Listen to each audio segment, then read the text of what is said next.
What's up? This your girl Ari back again with another video. As you guys can see, I changed my name on YouTube. It's called Ari the Don. But this video today is to be a little bit more transparent about who I am.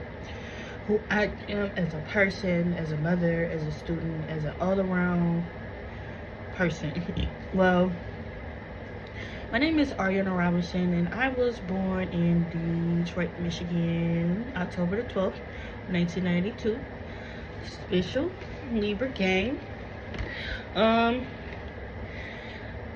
what I can remember, my childhood was not all that bad, but it was bad. From what I can remember, I was adopted at the age of 7 or 8 years old, and that's how I ended up with the last name of Robinson. My foster mother, she was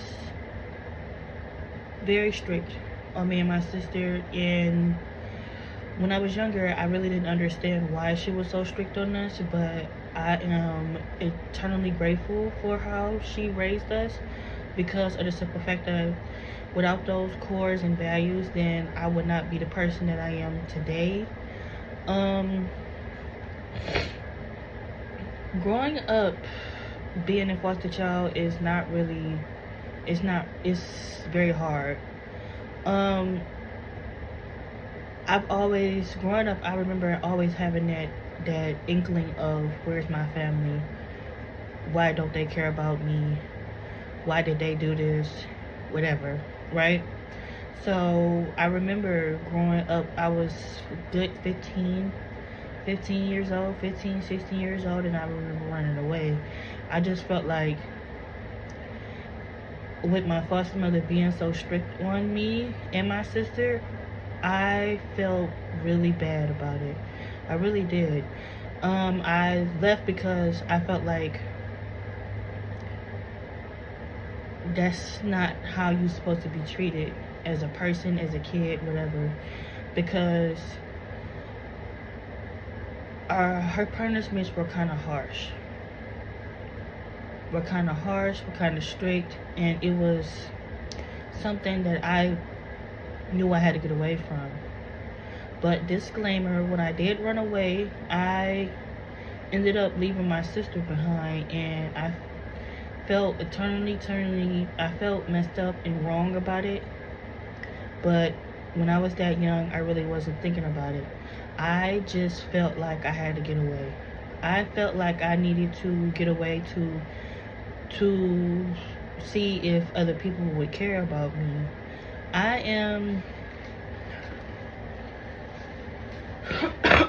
When I ran away, I ended up with strangers. I ended up with people that I really didn't know. To be very, very, very graphic, I was put in situations that I am not proud of, or very ashamed that I did it. You get what I'm saying? But that's neither here nor there. I am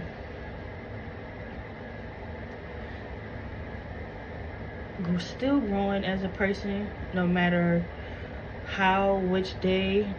I am still growing as a person, as a human being, as a mother. And the reason why I say that is because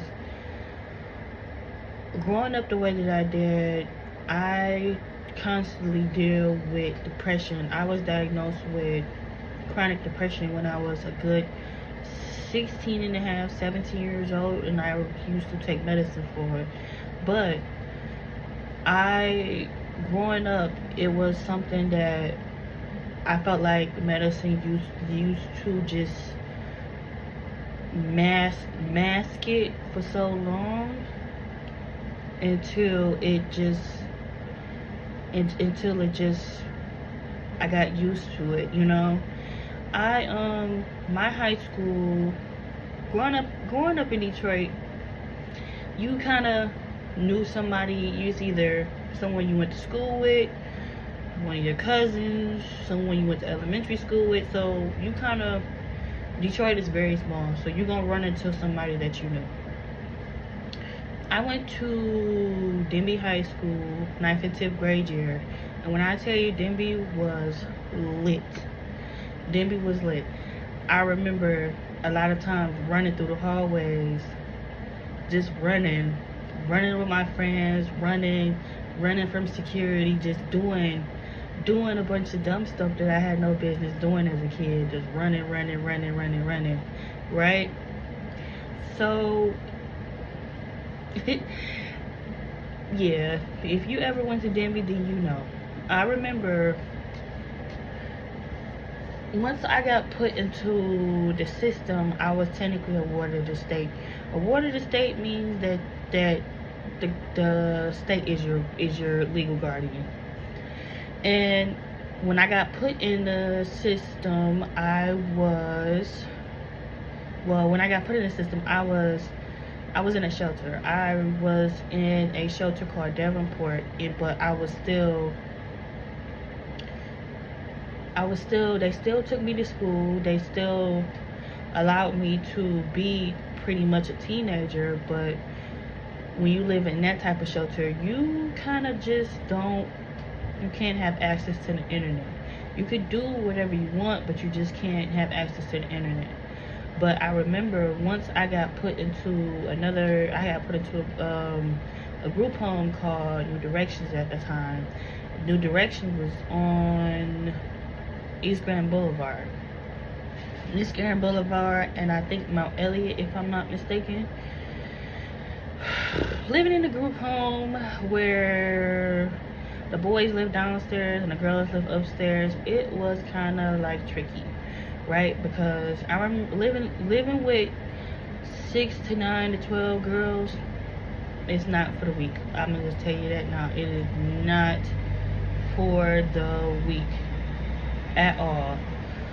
I remember I used to get bullied a lot, and I remember this one specific time that I shut myself in my room for a whole day.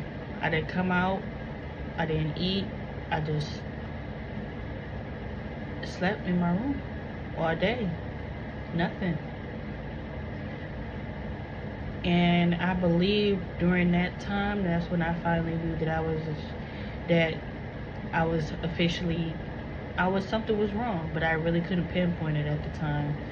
I remember when I shut myself in my room that time, I remember that the girls there used to hate, I wouldn't say hate me.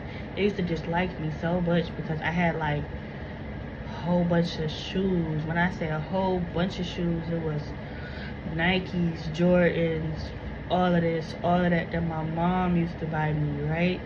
So I remember I had like a good 8-9 pairs of shoes, and I remember these one pair of shoes, there was like some high top Convert, the composition book note Nikes. I used to love those shoes, right? And I remember that they used to wear my stuff because I used to be so nice and just still pick on me and stuff, right?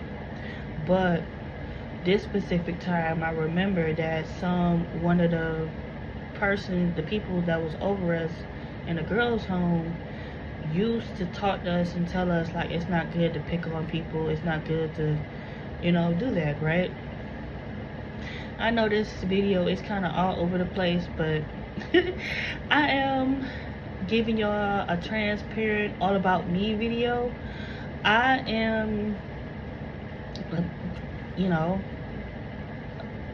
just giving y'all a little backstory. Officially now, I am Ariana. I am 31 years old now, and since then I have 2 kids. I have a little girl named Jamie Davis, and I have a little boy, Jeremiah Robinson, right? Since becoming a mother, it has shown me, opened my eyes to a lot of things that I have to be more stronger. I have to be more resilient in the decisions that I make. Not just because of that, because of my kids, because my kids are a part of me. And I am grateful that God chose me to become a mother, because the way that the path that I was headed down, it was bad. My path, that would have been bad. So I am grateful for that. Since then, I have went to school. I was relentless. Like, after I had my daughter, I went to school. I went to Dorsey because I really, like, my daughter's grandmother, she was like, why don't you just go to school? So the next day I went to school. I went and I enrolled.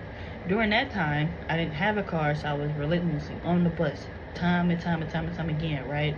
Which I didn't mind it. I did not mind it at all. So I was just like, I was so passionate about going to school. It was a time. When you don't have no car, it's a journey, especially when you live in the city.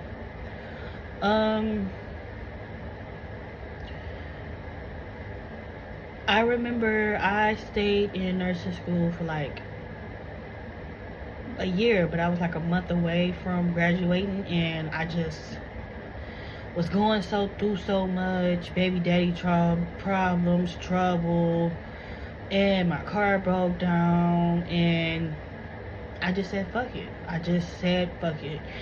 So I remember enrolling three to four different times, but I just said I need to stop enrolling in school and just really take time out for me, right?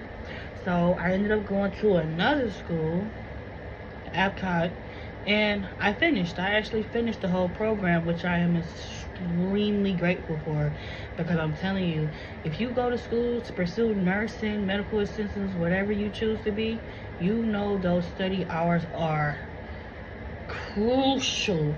Very, very, very crucial. It's from what you want to do, and you have to be on your shit. I'm gonna just let you know that now. You have to be on your shit. You have to keep up with your grades. In attendance, you make sure you go to school every day, whatever. But during the time when I was enrolled, I was enrolled as a day student until the pandemic came, and I remember I used to miss class so much because I used to work nights. And being a mom and trying to go to sleep, and it's not easy. So I asked to get put in night school. Night school kind of worked better for me because I was able to do my assignments, and it was hard still trying to maintain my school life while still working. Yes, when the pandemic came, I worked during the whole thing, but I was not necessarily around people, but I still worked. So I worked still trying to maintain my grades in school, being a mother. It was not that easy, but I did it. My daily life now, I'm not gonna lie, I still deal with depression most days, but I'm slowly trying to figure out better ways of trying to help deal with my issues without involving other people, right? It's a toss-up most days, I can honestly say. But most days I get up and I just fight through it. It's not easy. Trust me, if you ever dealt with or is currently dealing with depression, you should know that it's not easy. But as I record this video, and I let you guys know, it's not easy, but you can do it. You can do it. You can do it. The hardest part for me was to really just finally just understand the fact that, like, yes, bitch, you are depressed. So I remember one day I was just crying, whatever. And I remember, but I just said, bitch, stuck up them tears. You got this. It ain't no point in crying. Get up and go. Do what you gotta do. Because ain't nobody else gonna do it for you. So, I know this video was kind of all over the place. But I'm gonna let you guys know. One step forward will determine how your day goes. Keep your head held high. And you got this. You got this, my bitch. You got this. One step forward. Keep your head held high. And remain focused. And you got it. That's it for this video. Thank you guys for watching and listening out for my story. This is Already Done signing off.